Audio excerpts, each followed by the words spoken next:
Good morning, Denim. How are you? I'm so well. Thank you so much for having me. I'm excited to have a great conversation.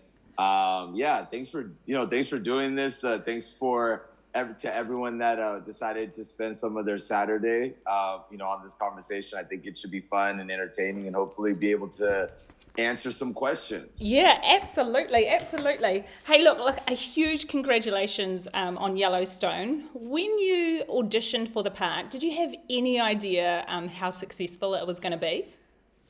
Oh no, I mean I don't know that anybody that auditions for anything knows what it's going to be. I think for an actor, our kind of desire is just to be like seen, right? Like, and we just want to get on a show and just work, and the kind of the goal, there's like these steps when you're just trying to be an actor, you just want to get on a show. And then when you finally get on a show, you want like to be on multiple episodes. And then when you finally get on multiple episodes, then you're like, okay, now I want the show to keep going.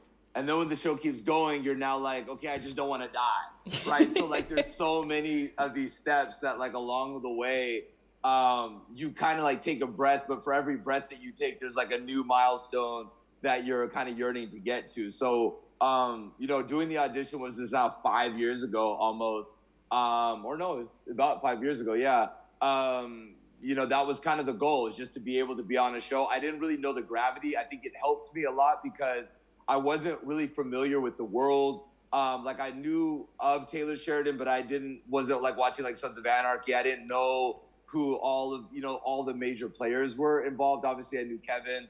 And so I think that probably helped me a little bit, just because I was kind of like living under a rock. And so then when I finally like got it, then I was like, well, let me see this. And then I was like, dang, I just watched Hell or High Water freaking 3 weeks before I auditioned for this. So I think that was the thing. And for a younger actor, that's usually a thing that like psychs you up. You start to think of the opportunity and it's so big. So then you get in there and you get all this anxiety and all these other things. And that's why there's like this kind of running theme for actors. That's like your best audition is on the elevator ride down or on your car ride on the way home. So that was something that I was blessed to at least have put enough together for them to take a chance. Yeah. No, it's I'm going to be honest. In New Zealand here, Yellowstone, it plays on Neon, which is a paid Right. paid channel, and I was talking to my sister like 3 weeks ago, a month ago max, maybe 3 weeks, and I said to her, "Oh, what are you watching? I need something new to watch." And she says, "Oh, she's been telling me to watch Yellowstone for ages." And then I thought, "Oh, we didn't have Neon," so I was like, "Right, I'm going to bite the bullet and I'm going to get Neon." And then instantly, I was absolutely hooked. So I've only got 5 more episodes of season 4. But yeah, so now I'm telling all my friends, and a lot of them don't have Neon, and I'm like, no, you just need to get Neon. It's amazing. So Yeah, just tell them to get it, and somebody somewhere will reimburse them. yeah, I don't know who will do it. Somebody will reimburse them yeah. for their subscription. Yeah, no, it is an amazing show. Right, Denim, we've got people watching this live, so a big shout out to those people who are watching it live. Yes, hello. Yeah, type in your questions and we'll hopefully be able to get there and ask them. But first of all, we are going to Sue. Now, Sue is in, Nebraska. Oh, Sue, are you in Nebraska or are you holidaying in Nebraska? I can't remember. No, we're up in South Dakota in the Black Hills on vacation for a few days. Ah, But I am from Nebraska. yes, right, yeah. So have you got a question? Okay, we haven't started watching it yet, my husband and I. He's been wanting to, but we've kind of put it off. So I'm not going to ask a question about the show, but I would like to know, I read where you are a singer and an opera. Do you get to perform very often doing that? So hi, Sue. Hi. No, I don't get to do it as much anymore. It was, when I was probably in my teenage years, when I was like 15 or so, I really like took a deep dive into music, especially musical theater, and then the progression from musical theater to opera.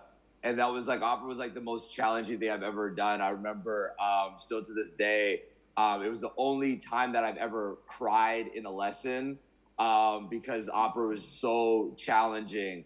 And I was like, I've taken so many acting classes and master classes and this, that, and the third. but I weeped when I was doing opera lessons. And so that was something that I was really passionate about, and I still am very passionate about. The problem that I was having with opera was because I'm a bass, and because I was younger, usually with opera, most people that are like men that are basses, they play like the godfather, the grandfather, or like the villain. And, you know, there has to be some age usually tacked onto that. And so like when you're like 21, 22 and you're a bass, they're like, we don't really have a spot for you.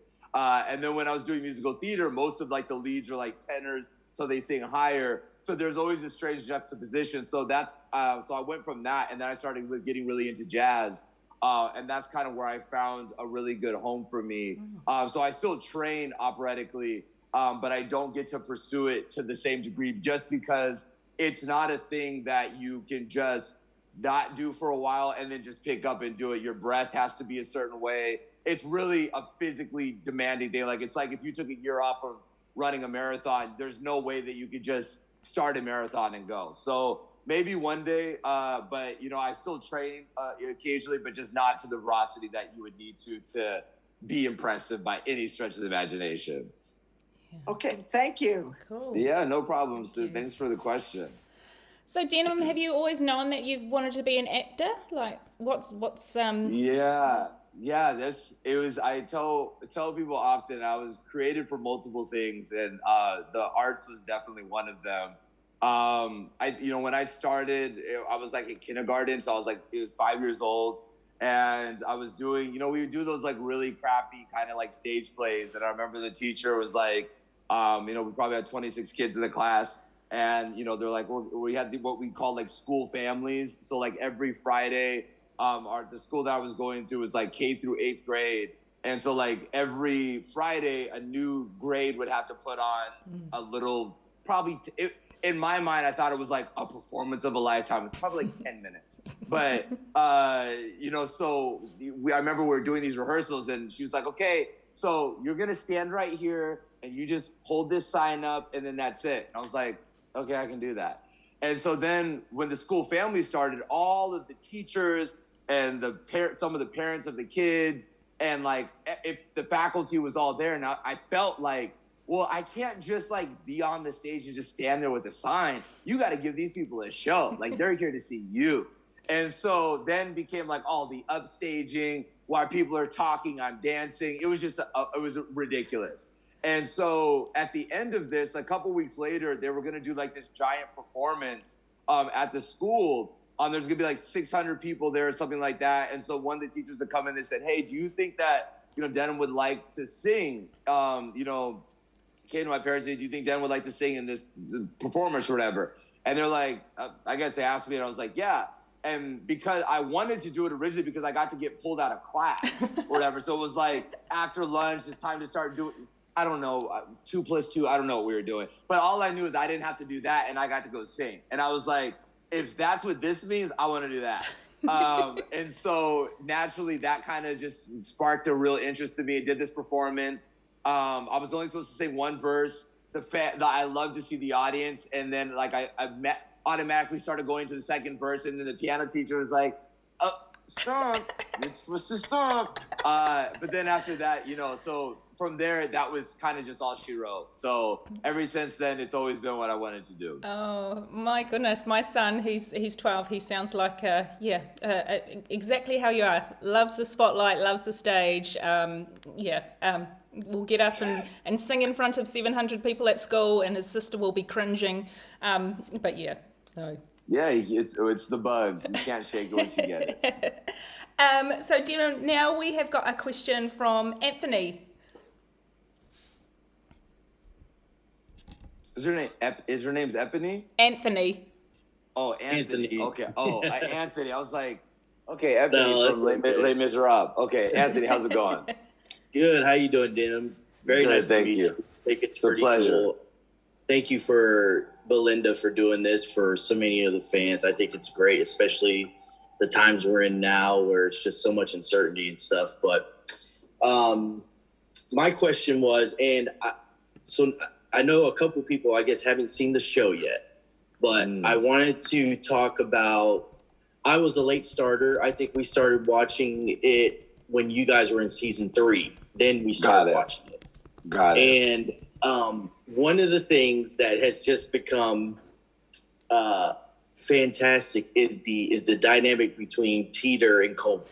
Yeah. So one of my favorite scenes was, you know, in the creek where the two gentlemen, they come with the horses and stuff. And I don't want to say much because I don't want to spoil anything. But how was that filming that? Because I know you have to get it right. Is it like one take or is it like 5 takes?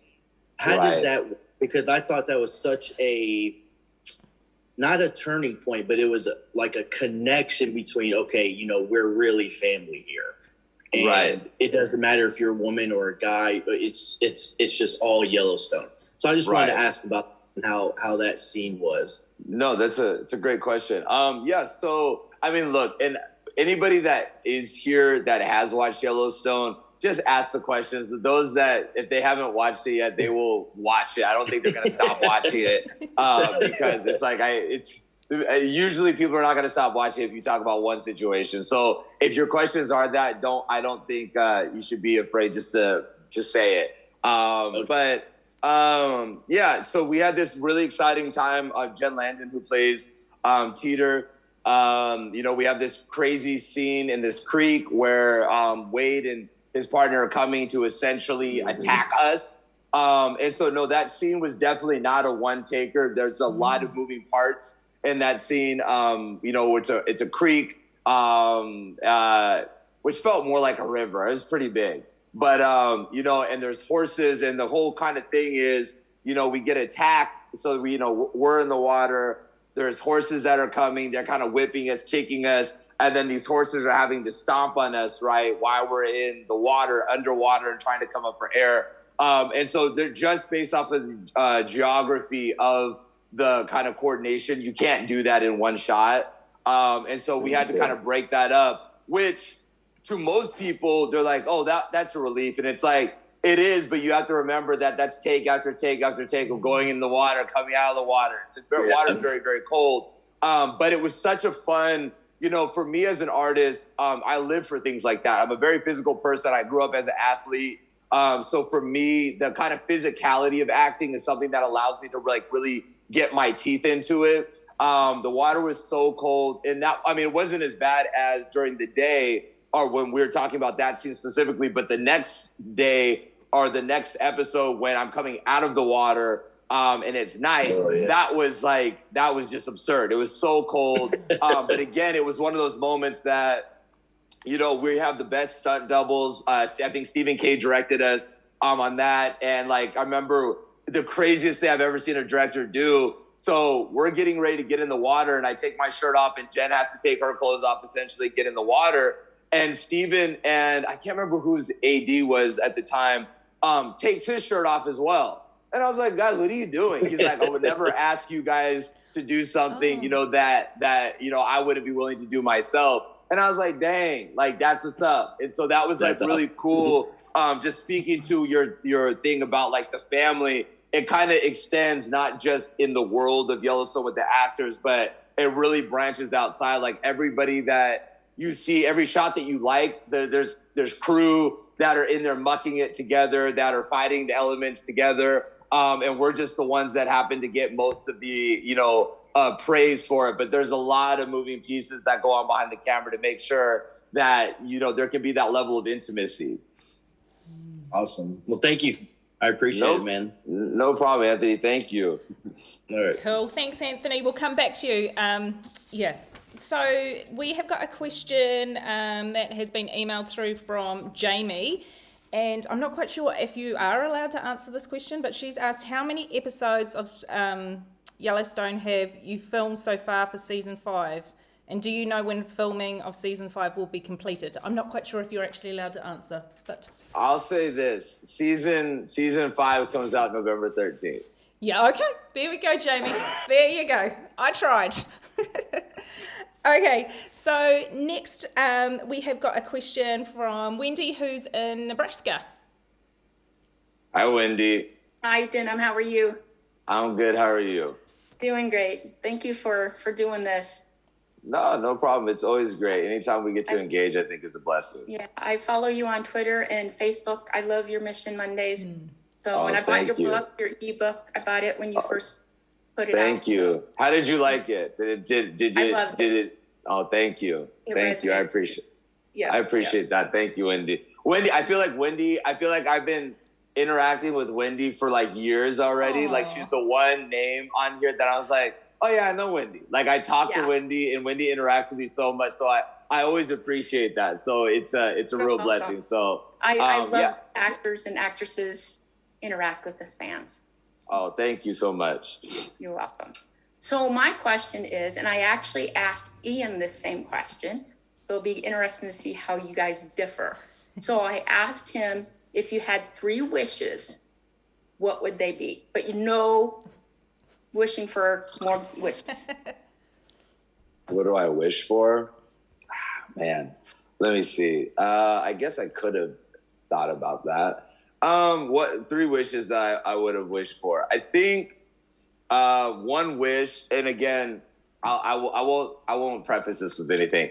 I think I wish I knew what I knew now when I was younger. I wish that I wish that people on average would understand how much power they actually have to change and create their own circumstances and pull themselves out of certain situations. I think that oftentimes we get so bogged down with negativity that we feel like somebody has to come in and save us when oftentimes it's really just us. And then I would say I wish that no, I can't say that because I don't wish that. I love that about me. What would be the 3rd wish? I don't want any more wishes though. Well, let's see. This is a good question. What would be my list? Okay, give me a 10-second shot clock. Okay, I know what I wish. I wish that I could have been like Deion Sanders and been able to do multi-sports. Like Deion Sanders played in the Major League Baseball and he was able to play in the NFL. And when he was able to do that, I was like, dude, like if I could be an actor and be in the NBA and like find shows that would allow me to like be on them, like on the off season, what else could there be? So I think that's probably what my 3rd one would be. Like my selfish 3rd one would be, I wish that I could have been in the NBA and been an actor all at the same time. Oh, that's awesome. Would you like to know what Ian wished for? What did he wish for? So he wished that he could speak in fluently speak in every single language that there is on the earth. So he could talk to anyone at any point. I believe that. He wanted to be able to have to memory everything that was ever written. He thought that would be interesting. And then to be able to play every song ever written on every instrument that has been made. Oh, that's good. Oh, that's good. Yeah. There you go. And he told me that he had thought about that when he goes, oh, that's easy. I've thought about that many times. So. Okay, well, maybe I need to get a little bit deeper with mine. I just want to play I just want to play in the NBA. Yeah, mine are meeting you guys in person, so mine are pretty smooth. Well, look, hopefully sometime, I think we'll be able to make that happen at some point. Oh, yes. Awesome. Cool. Thank you, Wendy. Thank you. It's good to talking to you. You too. Thank you for taking my question. No problem.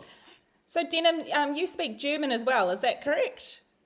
You know, I don't speak German anyway. I need to take that off my IMDb. I'd like this. So let me tell you about the German thing. So the German thing, the first opera, this all goes back. This is why I do it, because the conversation piece all ties together. Right. So doing opera, usually it's like an Italian. It's usually what most people learn opera in. And when they hear opera, they think Italian. But there's a lot of operas that are written in German. One of the most popular operas is called The Ring, and it's like a 3-day opera. It takes forever. I think it's like 10 hours. The first time I ever watched it was with this one of the most famous opera singers of all time, who actually just passed away. Her name is Jessie Norman. She was like prolific at speaking German, and so the first opera that I was learning was this opera called the Erlkönig. And it's this it's like an old man, it's like this guy that plays essentially like the devil, a father and a son. And it's these 3 conversations that are all going on in one song, right? And this is what I was having to learn. So I was having to learn how to switch from being a baritone to a bass and this and that. And so that is where I started to learn German, because this was a song that was in German.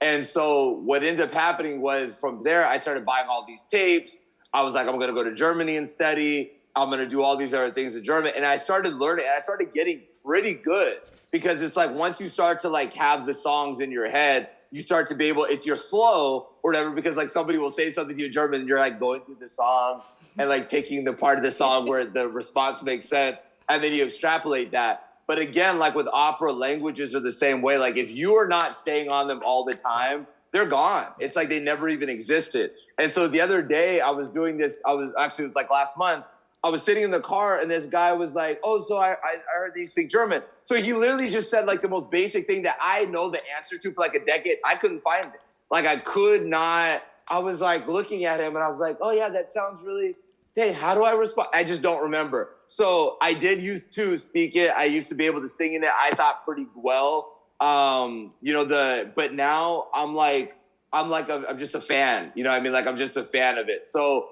one day, I think, hold me to this. Next year, we'll do the same interview again, and then I'll be able to come on and have a semi-conversation, at least a song in German. Okay, I'm holding you to this. I'm writing it down. 1 year from today. But I also read that you're learning to speak French. Is that true? So I started learning French. Now I'm learning this language called Setswana.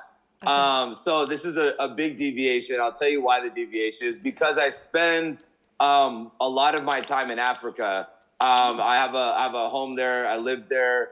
I have a whole situation there in a country in Africa. And so I deviated. So originally I was going to move to a country in Africa, and that was mainly French speaking. Like most of Western Africa was colonized by the French. And so their main language is French. Right, so you're looking at places like in Congo, Gabon, other places like that of that region, Western Africa. And so I was learning French for that. And then I didn't end up going to West. I ended up going further south. And so they're further south, southern language. So the country that I'm in right now, their native language is Setswana. And so now I'm learning that. So hopefully next year when you come back, I'm not learning something else. But I'm pretty much all in on where I am right now. So okay. I think we're safe to say that that's the language I'm learning. But I'm always learning a language. Yeah. So I think the theme I think what you're really trying to say is, Denim, you seem to always be trying to learn a language. That's really what you're trying to say. And the answer is yes. I'm always trying to learn something.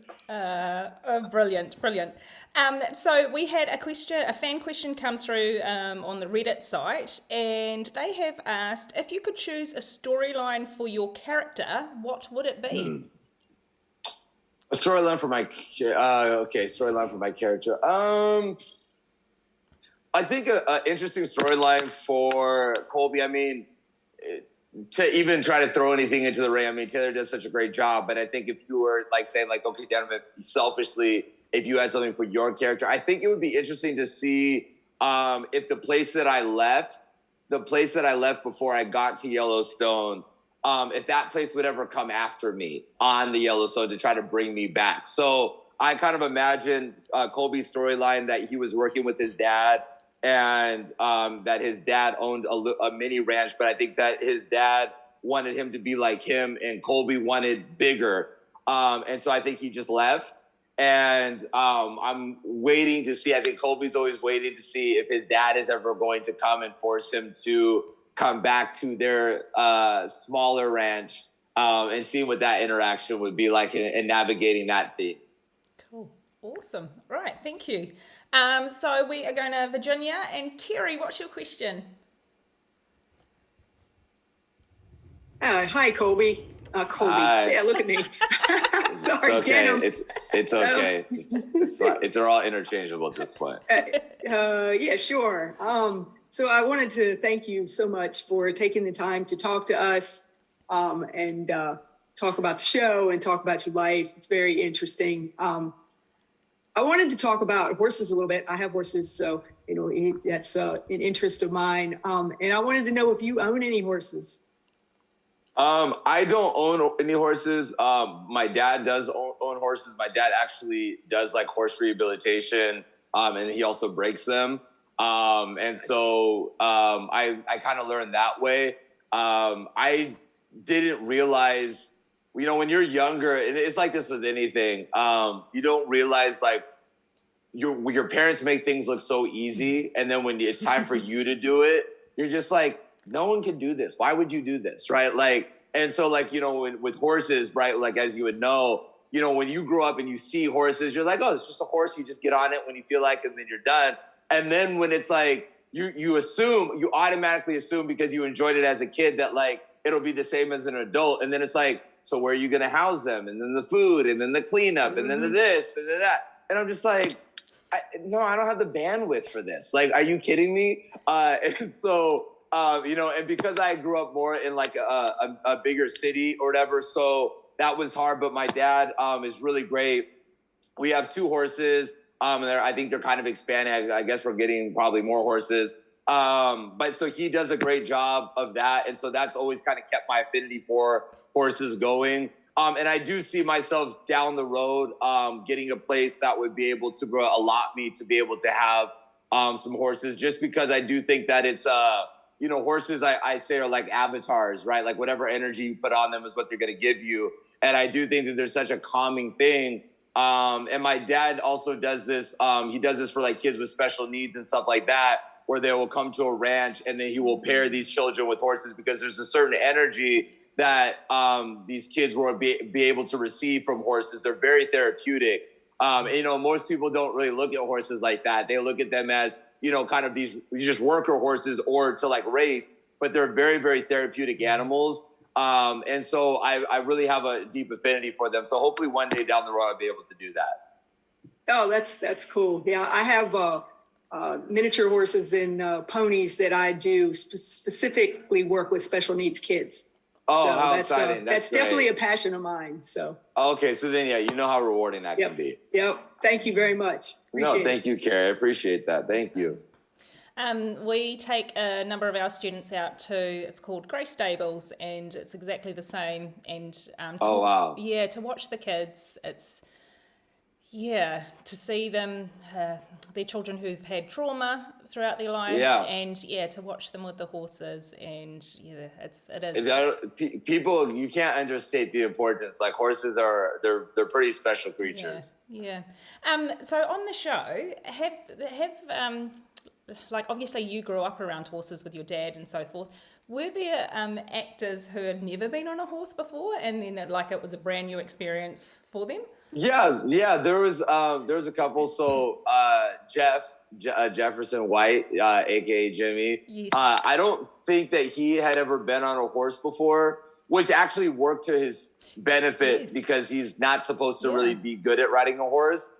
But he picked it up really, really quickly. But for most of us, the difference of growing up with a horse or is different than what it is on the show, because like a lot of people can get on a horse and ride up a hill or do a trail ride or ride it around an arena, right? But like to actually have to like push cattle, do it with, hundreds of people in the background and, cameras and all, it's a completely different world, having to hit marks, say dialogue. So I don't think any of us were super equipped for that nature. But as far as I think Jeff was one of them that had really never really been on a horse. But again, that was absolutely perfect because his character was not supposed to have ever been on a horse in general. So I think that kind of worked. But, we have the best people in the world that are training us. And so it just made us comfortable. We had did cowboy camps and, all these other things. So I think now after season 5, we all selfishly want to put down expert horse riders down on our resumes going forward. Absolutely. Thank you. So we are going to go stay in New Zealand where I am. Avril, what's your question? Oh, we just got it. Got it. Hi, Denim. Welcome from the bottom of the South. How are you? It's very early here, I tell you. I'm doing this. I love Yellowstone, absolutely adore the horses, and I have always wanted to ride a horse. I'm far too old to even seriously go galloping. Oh, no. I tried. I was seriously bad. But I never knew that horses were trained so specifically for certain tasks, like cutters and whatevers and that sort of thing. And I've just been totally fascinated. But Yellowstone I have adored, and I'm pretty basic with my needs. I'll watch a show because of the actors who are in it, and then I'll look up at the categorize if it's R18, sex, language, and violence. I thought, that is for me. I thought, this show is perfect. Then this is the show for you, for sure. Yeah, absolutely. Now, what I'm going to do is ask a completely non-show question. Right. I had a quick look through your bio and saw you were born on the 10th of the 8th, 88. Yes. Dare I ask, I've got a personal interest in this because my son was born on the 13th of the 8th, 80, and he was overdue, and I kept wanting him to be born on the 8th. So when he was 8, he was going to be 8 on the 8th of the 8th, 88. 8th of the 8th, right. Did your parents ever wish you were born 2 days earlier? I don't ever remember having that conversation. I think for myself, I've always I've thought about it because actually my favorite number was 8.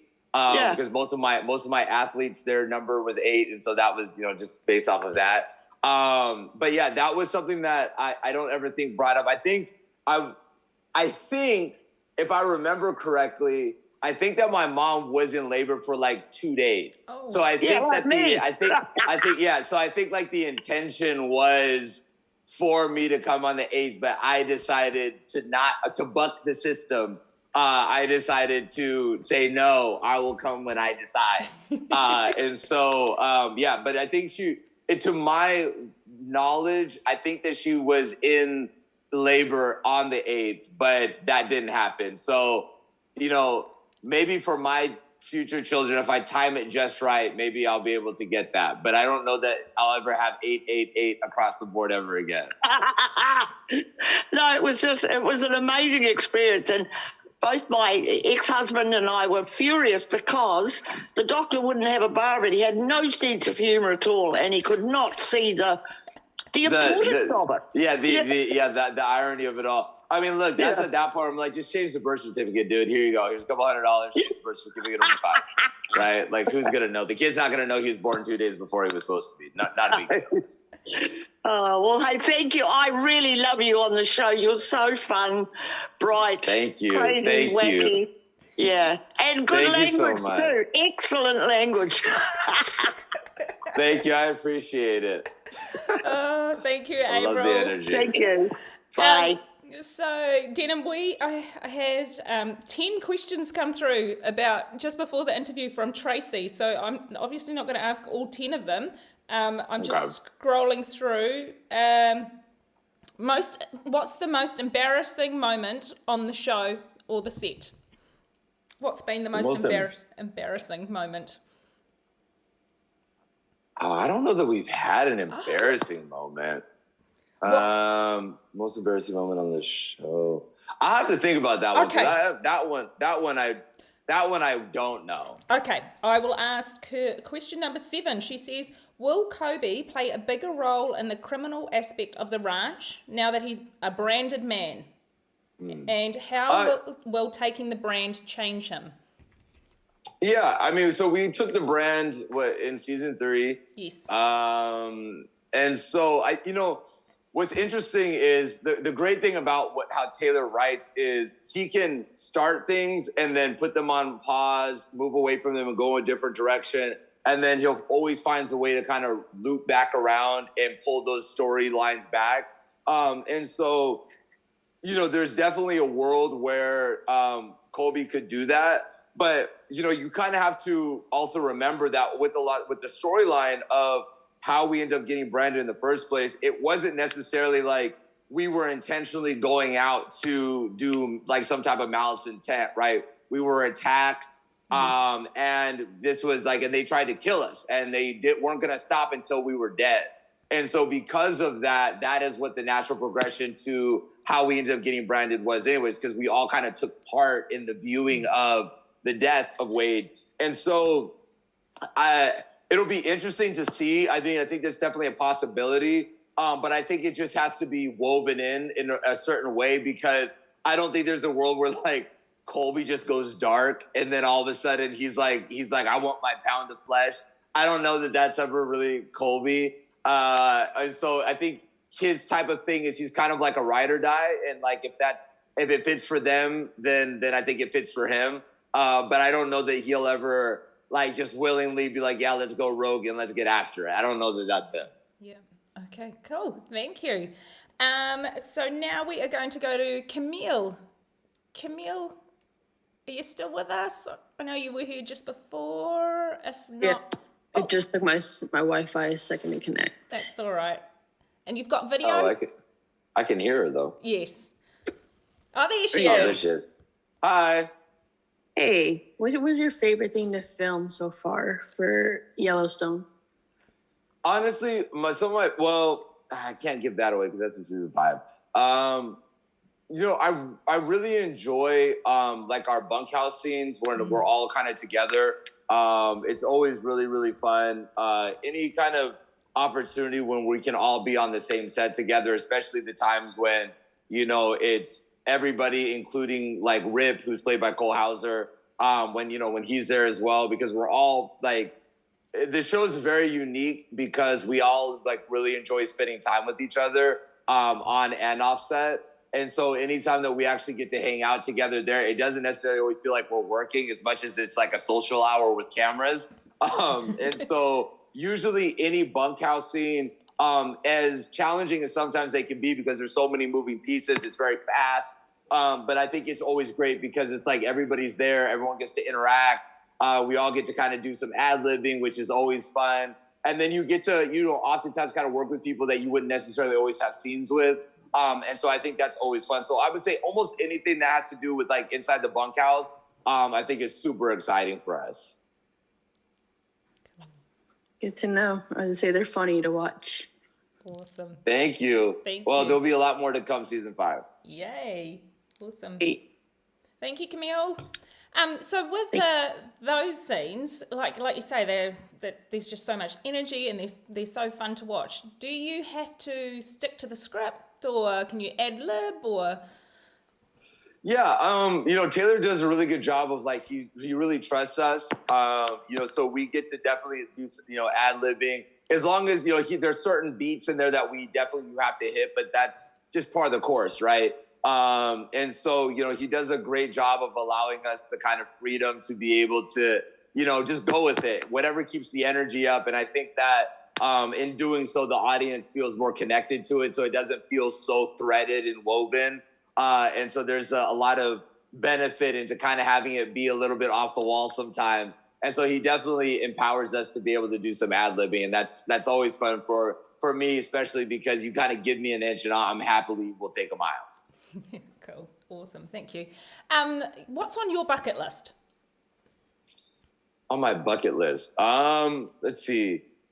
Ideally, I'd like to travel around the world multiple times. That's like a big thing for me. Starting right now, obviously in Africa, I'm going to hit all the countries in Africa. And when I say hit, I mean like be there for like longer than a day. Like going in the airport is not getting into the country. Like you have to have passport, stamps, and you got to be there. So that's something that's really important to me. That's on my bucket list for sure. What else is on my bucket list? I think what has recently kind of come into my bucket list is like really wanting to be a person that's able to reach more people, like with motivation. And I don't even want to say positivity because oftentimes that kind of gets overshadowed, or like this weird thing of like positivity sometimes gets spun as like you somehow don't understand that crazy things go on in the world and that life can be hard for a lot of people. So I would say like like the motivational reach to be a lot wider. I think that right now, especially the last several years, I think it's been really hard on a lot of people. And I think for many, they're trying to like figure out how to get themselves out of this funk that just feels like it's this cloud that they just can't seem to escape. And I think that's something that would be really important for me on my bucket list. And then also on my bucket list, what else? I really want to have a couple things that I like would be afraid of. Like I'm afraid of heights per se. And so I think a couple of things for me, like I want to go bungee jumping and I want to go skydiving because I'm terrified of it. I'm absolutely terrified. Like even right now, like if I I visualize things, I'll start to have a panic attack. But because of that is why I want to do this. So I'm hoping that at one point, well, it's just, I mean, I guess I could do it anytime. I don't know what I'm saying that. I just have to make a decision to just be like, yeah, today's the day where I'm going to go fall out of an airplane. Well, since you love travel and you want to bungee jump, New Zealand was actually where bungee jumping first started. So you might need you might need to make your way here, and because you know you love the outdoors, New Zealand is perfect. You'd love the place. Okay, well maybe I'll put that. I mean, look, I'm always down to kill two birds with one stone. If I want to travel to all these countries and do that, why not? I mean, I guess the key is I should find like whatever activity a country is known for, I should probably do that in the country. Yes, well, and I think that will help. Well, then you'll have to visit New Zealand and do the bungee jump because we invented it. Okay. And then there are all sorts of crazy things for adrenaline junkies. So yeah, and we have no poisonous snakes or spiders or anything like that. So. Yeah. Okay, I mean, look, at this point, if I get killed by a spider, then it was my time. What can I do? So it's okay. But no, I'll put that on my bucket list now. Awesome. Oh, I'm just somebody's just dropped off, and I'm just admitting them back. So now we've got a question from YouTube, and we've got from Tracy Lee. What's the likelihood that we'll see a bigger Beth presence in the Bunkhouse with the Wranglers now that her and Rip are married? Or, yeah. Well, I mean, I think that it's a little bit hard, right? Because Beth has like a thing, like she's kind of like the princess of the ranch, right? And so I think that there's a world where she could interact occasionally. With those in the bunkhouse, but like Rip that's not like Rip pulls up into the bunkhouse really and has like a beer and hangs out. So I would say the chances of that are not as likely, but definitely not improbable. Right. But watch season 5 and you might see a situation or two arise with exactly what you're saying. Cool. And also the last part to that question is, also, when will Colby finally be a thing? Yeah, I don't know. Again, that relationship was kind of it's funny. We kind of say that we trauma bonded, right? Because like we both had this near-death experience in the water, and then because of that, it was just something that we bonded over. And so I don't necessarily know that we're not a thing, but I also know that like we don't say that it is a thing, right? So it just kind of is until it isn't, and I think it works out good for both parties. Yeah. Cool, awesome. Anthony, we are going to come back to you because I know that you had a couple of questions. Okay. Quickly, I just wanted to go back to the bunkhouse shootings that you talked about. I think those are fantastic. Anytime, like when you get everybody in there, I sometimes I'm always like, when Rip would come in, it's like you just don't see him in there that much. So when he comes in, I find myself thinking like, come on, just pull a chair, pull a chair. Yeah. And it's just it creates a whole new dynamic. So that's one of my favorite things is a bunkhouse. So I wanted to ask, I don't know, I guess it's kind of off topic from Yellowstone. It's fine. Are there projects that you are, I guess, not trying to find, but are there projects that you might want to work on later, maybe after Yellowstone, or maybe something that's in heart that you may want to do down the road? Yeah, there's a couple. I have a couple of projects that are very near and dear to my heart. It's the one thing about the entertainment industry is it is an industry, and timing is everything with it. And so there are several projects. There's projects that I have that I would like to do. There's obviously projects that I know that other people that are creating that I would like to do. I'm really I'm kind of an actor that likes to take the deep dive into roles. So really being able to kind of get lost in a role and in a thing like that, I think is really a challenge that I would like to take on. And I think that's really entertaining. I mean, I did a movie called Montford Chickasaw Rancher, which is out on Netflix now. It came out, I think, in September. And I was able to play a real life character. His name is Jack Brown, who became Oklahoma's first sharecropper.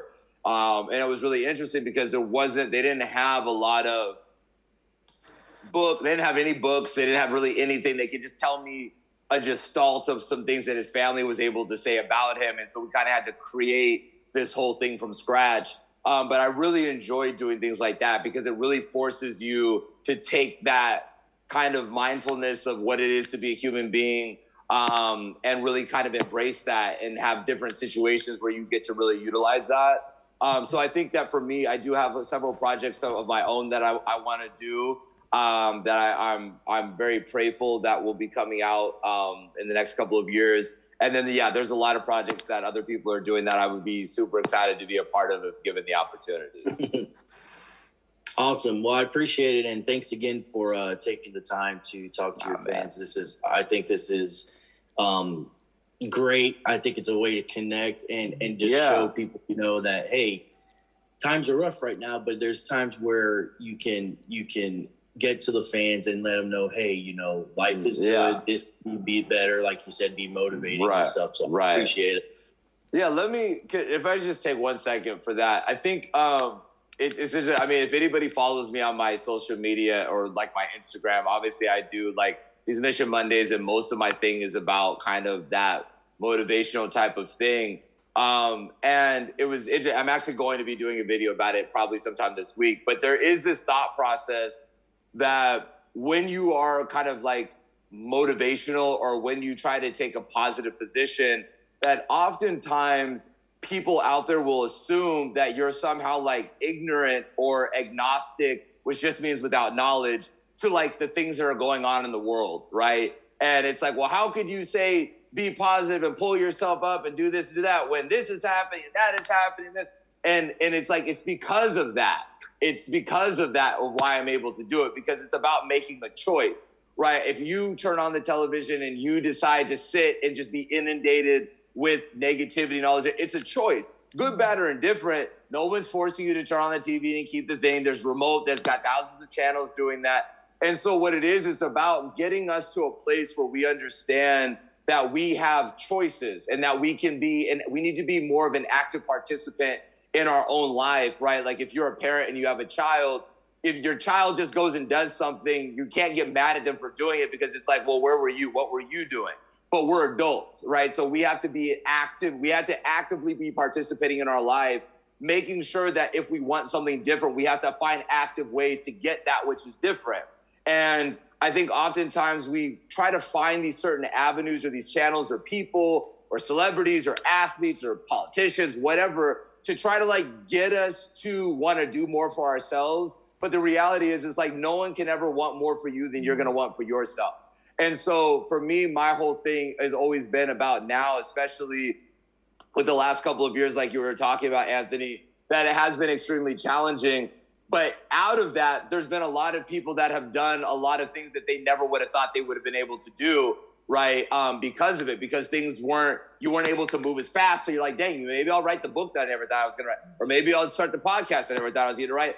There's all of these little things where you never thought. And so I think it's in that you kind of find the opportunities, right? And so for me, every time, it's not the fact of well, every time there's rain, there's going to be a rainbow. I'm not like that. but I do think that there's an opportunity out of every situation to find the opportunity to bounce back and to pull yourself out of a situation and get yourself in more of a positive place. So just to say that, I don't ever want it to get overstated or understated that just because I'm motivational that somehow, and it happens like that with a lot of people they think with actors or athletes that because they're like, well, life is good for you, but it's not good for us, right? And that's like always a big thing. And I do see that a lot with, in the entertainment industry and with social media in general. There's always this very large disconnect, right, between the people that you're following and how their life is being lived, and then oftentimes the people that are following them and how their life is being lived. And it feels as though like we're speaking as it's like life is good for everyone and everybody is succeeding and everybody's like, that's not the reality, right? That's not the reality for everyone. But the reality is, though, you have a gift, you have a talent, and you have something in you that needs to be cultivated. And that is a reality. And so if I can help make that the reality for you and for you to understand that, then that to me is the win. So I just wanted to say that as a opening thing, just because I think that's important for us to like really make sure that we focus more on that. Cool. Awesome. Thank you. As I say, like I only discovered Yellowstone 4 weeks ago, but then I've started following you, and I do love your Mission Mondays. There was one that you said, I think it was, make sure that your goals or dreams are bigger than the obstacles, which really, stood out for me. So, have to. You have to. Otherwise, you'll stop at every time you reach something, you'll stop. Yeah. Right. So it has to be the goal mountain has to be much higher than the obstacle mountain. Yeah. And then you had something about celebrate your wins, and I love that too. Like, yes, so guys, stop being it's like somehow I don't know what happened, but it was like we're just not allowed to be happy about anything. We're not allowed to say that we're doing good. We're not, but we sure are allowed to say like I'm depressed. I lost my job. I don't have this. We will sit there and be in a forum and talk about that for 8, 9, 10 hours. But like, heaven forbid somebody sits there and says like, man, I'm really happy. I've got my health together. I'm doing this. Like, we're not allowed to do that. And that goes to what I'm saying of like, celebrate your wins because like, otherwise what do you have if you're not even able to sit there and give yourself the credit for working past a fear, working past a trauma or out of a trauma or through a trauma? Like, if you're not able to do that, what we're really saying is, and I say this because people that follow me on Twitter as well, I'm very kind of outspoken about these things. Like, you're either somebody that is selling or you're being sold to.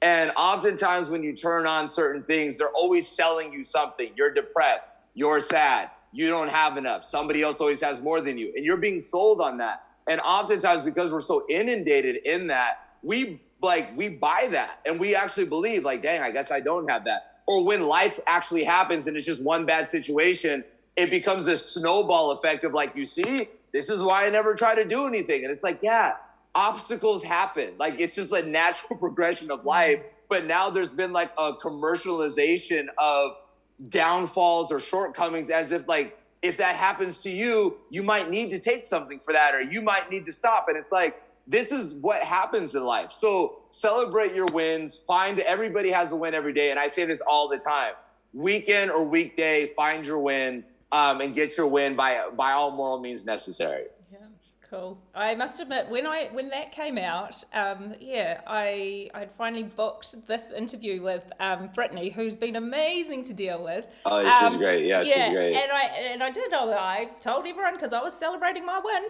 So I did. Yeah. Well, I'm glad, and I'm glad that you reached out. I'm really happy about that. I think this is great. Like, I hope everybody from that either on YouTube or Reddit or here, has been enjoying these. I think that's a real treat for not only myself as an artist, but, to be able to see some of the people that are supporting you, because without them, you're not here. Mm-hmm. So, that's a blessing as well. So, Denim, we are coming up on our hour, but I've got one last question from Danielle, who emailed in a question, and she's asked, and I'm not quite sure if you'd be able to answer this, but let's see. What is the process of filming season 5 like? Is the filming also split into 2 7-episode parts, or do you film all 14 episodes at once? Do you film them in sequence? So we're doing 8. So we're doing 16 episodes this season. So it'd be 8 and 8. So yeah, we're filming the first 8, and then we'll take a break, and then we'll have that. I think the biggest complaint I think from fans of Yellowstone is the wait that they have to wait for at the end of a season to get on to the next season. So I think we're trying to address that and being able to make sure that there's more for our amazing fans in between. So that's how we break them out. So we do 8 and 8. The process, everything else is pretty much the same. You're just getting more. You're getting 60% more of everything, of more Yellowstone. So I think that'll be super exciting. So yeah, we'll do 8. Which starts November 13th, and then we'll have a little bit of a break, and then you'll have another 8. So I think the world of having to wait 9, 10, 11, 12 months before you get to the next season, I think those days are over. Cool, awesome. Now, Wendy, who was on here, she joined us on YouTube Live because her phone died, but she's just about to come back on, I see. And we've actually come up on our hour. So, Denim, I just wanted to say thank you so much for taking the time out to chat. This has been awesome, and I am going to celebrate the win, and I'm smiling, and you've set me up for the day. Also, thank you to those people who are watching live on YouTube, to those people who joined the Zoom. And Denim, I really hope that we can chat again. Yeah, absolutely. Anytime we can make this work, and even if it's during or after the season, that would be great. This is super fun. Thank you for everyone that took the time out of their either night or morning to be able to come and talk, and hopefully we'll have some more exciting things to unveil the next time we all see each other. Awesome. Belinda, can I just mention something? Yes, go. I was just listening to you, Denim, about the goals and the positivities. I just wanted to actually pat myself on the back because I've recently been over to Canada because I'm a huge Virgin River fan, and of course one of the actors is a New Zealander, Martin Henderson. So, but when I was there, before I went, my daughters gave me a challenge. She said, I want to see how many socks you can knit on your trip, flying over and that sort of thing. And of course, once I get a challenge, that's it for me. I've got to run for it. So my challenge just grew, like you said about being positive, seeing the goals. It just grew and grew. I've ended up pretty much knitting socks for every bloody cast member of Virgin River, including Belinda, so that she would feel part of the team. Oh, wow. But it made me feel so good. I don't care if I never hear back from them whether they got them or not. It just made me feel really good that I set this goal, and I so agree with the fact that it's your choice. I kept thinking, this is crazy. Why would I do this? This is nuts. Cost me an arm and a leg to post them to Canada, but it made me feel so bloody good. Well, and that's how you know that your heart was in the right place, is that when you're not doing it for the admiration, but you're doing it for yourself. And I think that's ultimately what helps you push you over the edge, right? So thank you for sharing that. I appreciate that. Would you like some socks? Look, if you want to send me socks, what am I gonna do? I'm not gonna say no to socks. But I remember I used to get socks all the time. I used to tell my mom, like, why do I get socks? But then I lose socks. So I don't know. I guess I don't know what happened. Obviously, if there's any moms that have sons out there, I don't know what happens to socks. I don't know if the world opens.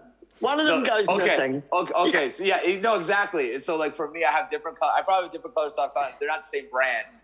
My thing is as long as they're the same length, it doesn't matter. They're socks. Who cares, right? Exactly. But yes, if you want to send me socks, I will happily wear your socks. Okay. I was lucky enough to get a pair of socks too, and they are so comfy and nice and warm, and they're New Zealand wool, so you will love them. Okay, well, I'll look forward to them. I'll take a picture when I get them. And speaking of socks, thank you, Belinda, for allowing me that. No, that's all good. Speaking of socks, so we have this washing basket in our house, and the missing pair of socks just end up there. So yesterday I was just had enough because there's literally probably about, I don't know, 16 pairs from my son and my daughter and my husband. So where are the other missing pairs? So I actually, this was yesterday, I've put them all through the wash, and then I don't know why I put them through the wash, because I'm going to biff them. It just does my head in. Like, where is the other pair? I don't know where they are. I think that they're like in pillowcases. I think they're under sheet covers.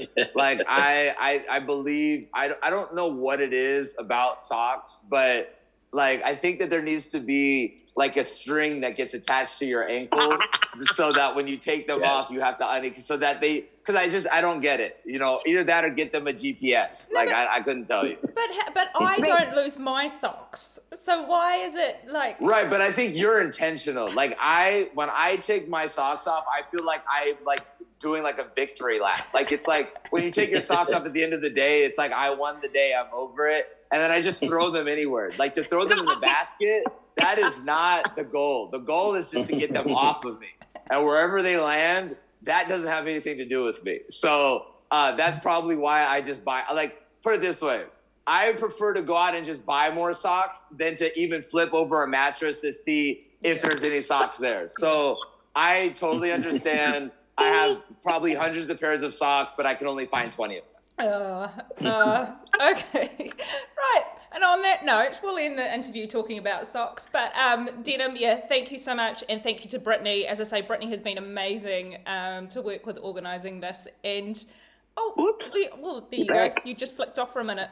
Sorry. I don't know where I went. No, that's okay. But, so thank you. And absolutely, I'm going to be in touch and I'll hold you to having another interview. So, thank you so much. Absolutely. Thank you, everyone. Have a good rest of your weekend. Thank you. Stay blessed. We'll talk soon. Okay. Thanks. All right. Bye. Thank you. Thanks, Belinda.